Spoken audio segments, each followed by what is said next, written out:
start off with the hero that we all have come to know and love, and that is Juggernaut. This is one of the most popular safe lane heroes in the game, and I really am a huge fan of his new Aghanim's Shard. Now, I think a lot of things that people are forgetting to, put into equation is the fact that the Shard, you can only use it at 20 minutes, so you need to make sure that your hero and the build is viable previous to 20 minutes as well. You can't just grief the first 20 minutes of the game and then say, oh, but I have an Aghanim Shard, it's fine that I'm 0-6 and my build is designed around a 20-minute timing and, I might have not bought a single small item, but it's fine. No, guys, you need to make sure you build up to this timing. So here on Jug, what I recommend you go is you pick up a wand, okay? After the wand, you can go Wraithband if you're really doing, solid in the lane and you just want to flash farm. You can go Wraithband for that reason, but typically what I recommend is you go wand. Of course, you're going to need a lot of mana regen, you're going to need a lot of clarities, a lot of mangoes. That's pretty standard on Jug. Spam your healing ward, spam spin. Please, I played with a Jug yesterday who didn't take healing ward at level 4. Please take it at level 4, even take it at level 2 in most games. Okay, let's move on. Then you want to buy drums. I am a huge fan of drums. I know, I'm going to say drums a lot, probably for a while. I just like this item. I feel like it's good. I feel like it's, just a solid item. However, the buildup is not that good. So, if you want to win your lane, I really do recommend you go more of a stats-based build, right? The Wraithband, wand, phase boots, then, consider the drums. But I like the drums. Pop it when you're omni-slashing, you can use it to farm, use it when you're team fighting, pushing towers, and so on. Then, after that, you're going to buy a Deso. Now, you guys might be asking, why phase boots and not treads? And why Deso and not Yasha or Diffusal? Well, what we're going for here is to build around Juggernaut's Aghanim Shard. So how it works is the Aghanim Shard on Jug is it upgrades your Blade Fury. It increases your movement speed during Blade Fury by 100 and attacks a random nearby enemy once per second.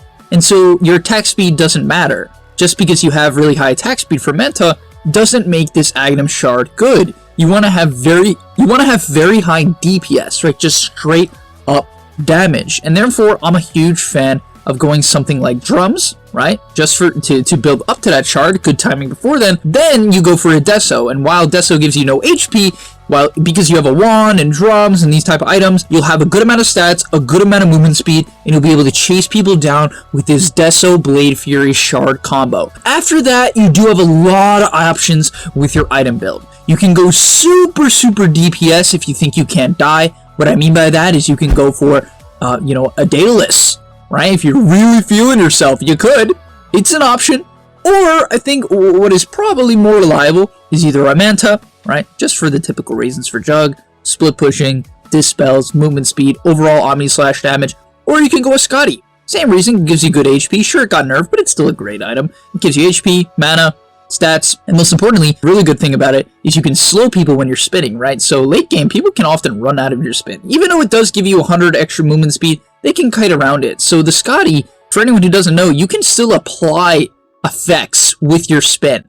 You can cleave with Battle Fury when you're spinning, when you auto attack. You can proc Maelstrom, proc MKB, you can bash people, and you can slow a Scotty. And so it's really going to help you stay on top of people. And I hope that makes sense. Alright, let's get into the second build, and that is Lycan. I know there's a lot of people harping on Lycan. I personally have had the opportunity to play it myself.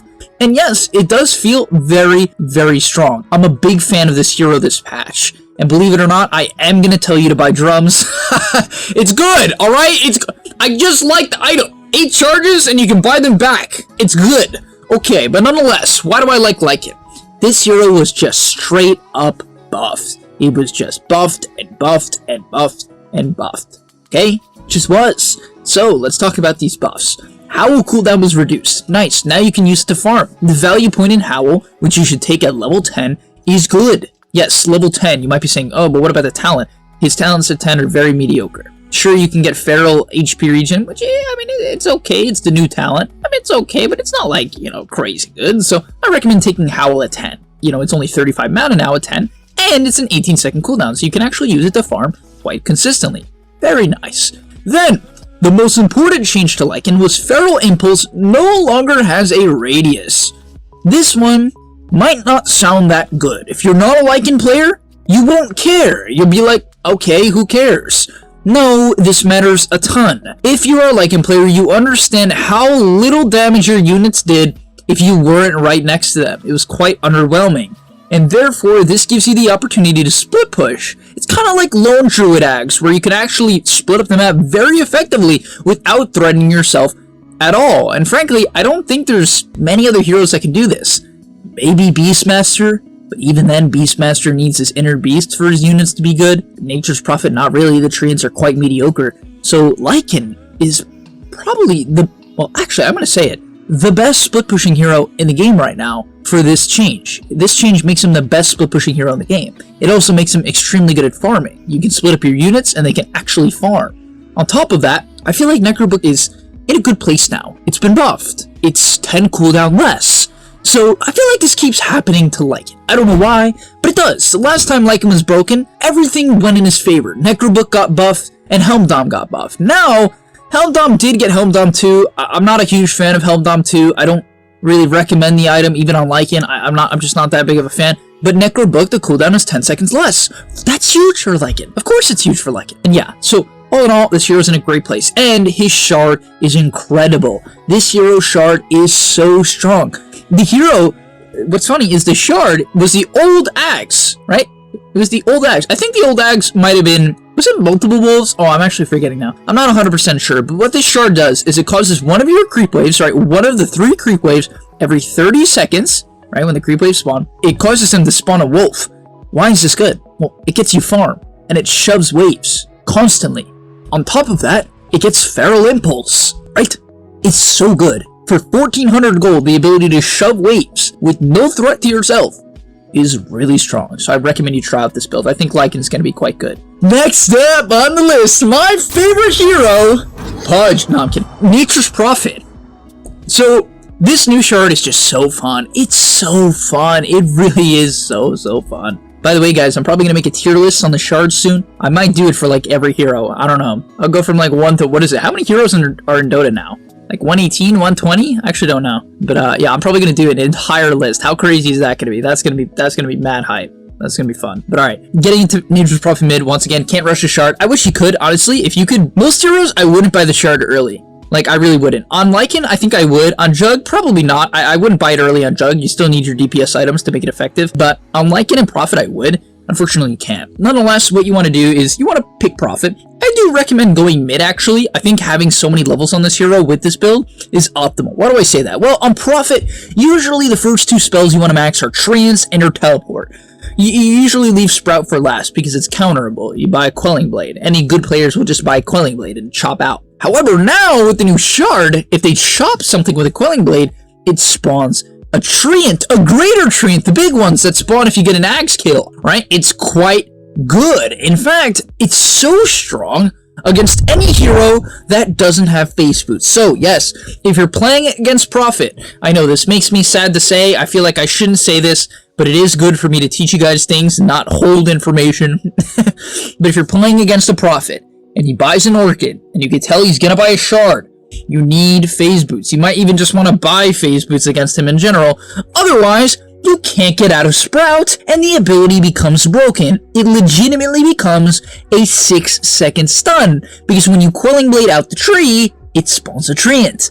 Another thing you can do if you don't have phase boots, it's really cheesy, but I guess it's an option, is you can buy 6 Tangos and just like launch all of the Sprout. But frankly, that's a lot of gold. It's a big investment. And yeah, it's as you can see, the solutions are inconvenient.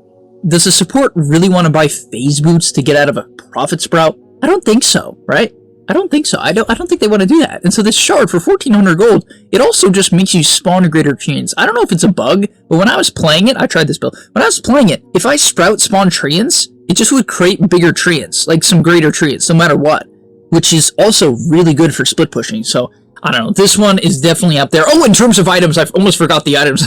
Here's what you need to go. I recommend you go Wand, Null, right? Blightstone, very simple items. For your starting items, you want to go Blightstone, just a ton of branches, a Fairy Fire, right? Just buy a ton of stats. Make sure you're crushing the lane. Unfortunately, they did nerf the Treants a bit in lane, but it's not the end of the world. Then after that, right, you want to go Treads into a Midas. The reason why you want to buy Midas is, as I said, you need levels, right? You want to max out Teleport, Treants, then Sprout. And so I really recommend you go to Midas just to make sure that you can, by the time you get to the 20-minute mark, you have Sprout, you have Teleport, and you have Treants all maxed out. It's quite convenient if you can get to that point, so yeah, keep that in mind. And then after that, yeah, at the 20-minute mark, about a shard. In terms of other items, yeah, I mean, I personally went Mask of Madness in my game. That's another option as well. Instead of going Midas, go Mask of Madness. That actually feels very powerful as well. I mean, the amount of solo kill potential you have is insane. Next up on the list is Meepo Shard. No, I'm kidding. That's so bad. Then we have the Game Leaf. No, I'm kidding. I mean, that's actually not bad. That's broken. But then we have IO Spirits build. So IO Spirits were buffed. Basically, what they said to IO is, okay, IO, you're probably a little bit too strong. A little bit. So we're gonna nerf you a little bit. We're gonna nerf the overcharge. Put down the numbers a bit, and we're gonna make it where you're more of a spellcaster. They don't want IO to be a right-click, based hero. They want this hero to be a core, but they want it to be a spellcaster. Well, it actually is still a good support. Yeah, don't doubt that. This hero is still an incredible support. But here's what happened to IO. The hero got more base damage, its tether slow was increased significantly, which is actually quite a big deal. The tether movement speed bonus is better at level 1, but worse at max, and the heal transfer was nerfed. So IO is worse at healing, right? Its overcharge is worse. However, the overcharge grants spell amp. You see what we're going for here? The spirits were buffed, the damage was increased by 10 at all levels, the spirit collision damage was increased, right? What it means by collision is farming creeps, so you farm creeps even faster, and you get spell amp. So basically what you can see here is they want you to take spirits, and it is very, very, very strong. I tried it in my pubs, 3 games in a row, I lost every single game, but I swear to God, my team was griefing, alright? Nah, actually, those games are, I have nothing to say, But it felt, honestly, even though, like, the games were just a mess, like, every game, okay, it felt strong.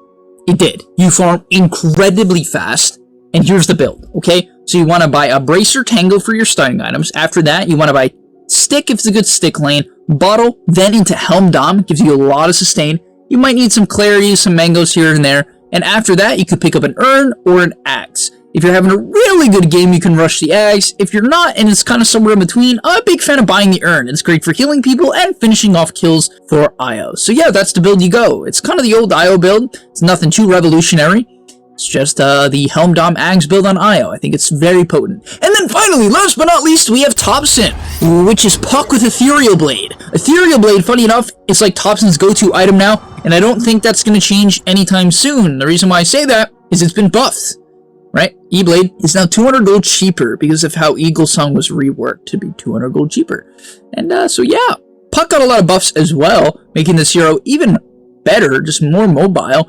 Its agility gain was increased, its turn rate was improved, illusory orb damage is better, Waning Rift max damage, max distance is better so you can cast it further. The Dream Coil Separate Link was rescaled, but who cares about that? I'm not even going to talk about that. Its level 10 talent, the damage was buffed. The only thing was its level 25 talent was reduced, but like, who cares about that?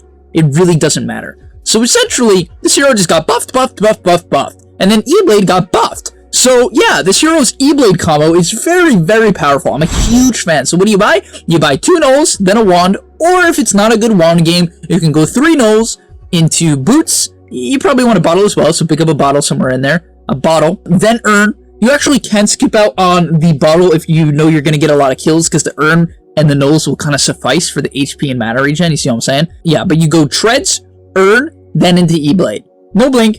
It's not needed. You just run around and right-click people. You coil to set up for kills. Your orb does even more damage now. It really is unbelievably strong. I think Puck is going to come back into the meta. I really do believe that with this build. It just seems so powerful to me. So yeah, I hope you guys enjoyed. If you did enjoy this video and you want more meta top 5